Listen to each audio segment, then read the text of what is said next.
Le projet de pâturage des cultures dérobées et des couverts végétaux par les moutons est un projet qui a été initié par le Collège des producteurs il y a quelques années, qui vise à créer des partenariats entre des cultivateurs et des éleveurs afin de valoriser les couverts par le pâturage des moutons. Et donc c'est un projet qui est soutenu au niveau européen par un projet qui s'appelle Divers Impact, qui a pour but la diversification des cultures au sein de l'Union européenne.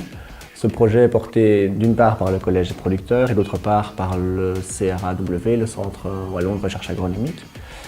Et il est appuyé également par le Réseau Wallon de Développement Rural. Et donc c'est une pratique relativement innovante.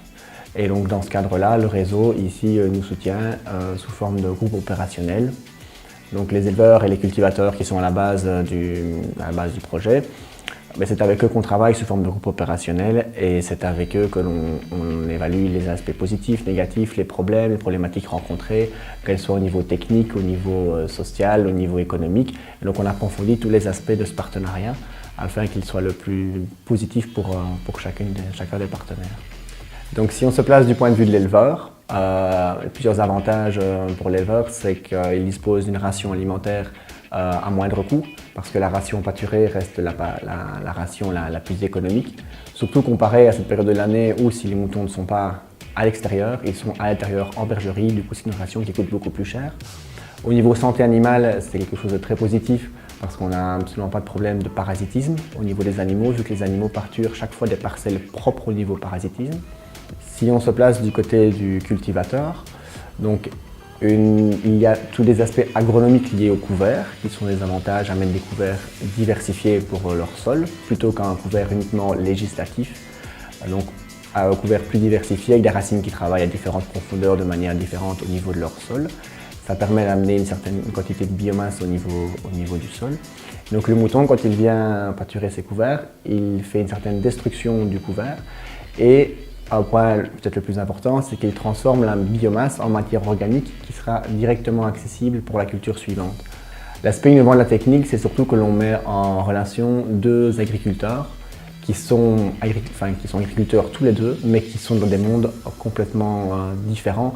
L'innovation est vraiment dans le partenariat entre éleveurs et cultivateurs, le fait d'aller pâturer des couverts chez son voisin. L'agriculteur qui met sa terre à disposition, il n'y aura pas de broyage qui devrait être effectué puisque c'est le mouton qui va ramasser les herbes et tout ce qui sera mis en surface. Et en plus de ça, sa matière végétale va être transformée en matière organique par la déjection du mouton. Et là pour l'instant, le frein qu'il y aura à l'avenir, moi je pense que ça va être le volume de moutons. Donc convaincre les agriculteurs c'est bien, mais il va falloir aussi avoir les moutons à l'avenant pour savoir suivre à manger des surfaces sur peu de temps, quoi.